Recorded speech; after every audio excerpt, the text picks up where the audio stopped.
जय जगन्नाथ सांग मैंने मो प्रीवियस वीडियो आपण मानू कही दही पनीर रेसिपी सेयार करी बोली।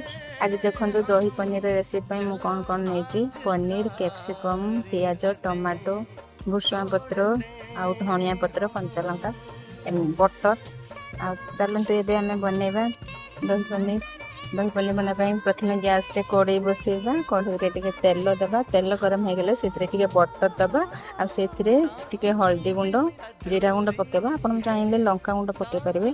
तापर सब काटी रखि पनीर कैप्सिकम टमाटो पियाज ये सबको पकईदबा आटे भुसुआ पत्र पकेबा कहीं भल बास्ना हुए आक भल भाव फ्राए करना टे फ्राए हो सारा माने ए सब को टिके समय फ्राए कर सारा आम ए गुंड मसला टिके सब यूज करबा जेमति कि हल्दी गुंड लंका गुंड जीरा गुंड पनीर मसला लुण स्वाद अनुसार चीनी ए सब देकी भल भाव फ्राए करनबा। आउे मुझे अदा रसुण काजू आ टमाटर गोटे प्यूरी बन रखी देकी टिके फ्राए करनेली।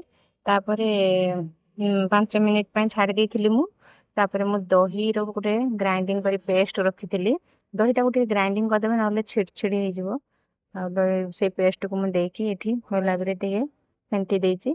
तापर आम आपको ढांकुणी देके 10 मिनिट छाड़देवा भल भाव फुटाई फुटीगला मुझे गुंड मसला माने गरम मसला और धनिया पत्र गार्निशिंग कर देती। तापर मोर पनीर एबे मोर दही पनीर रेडी हो गला।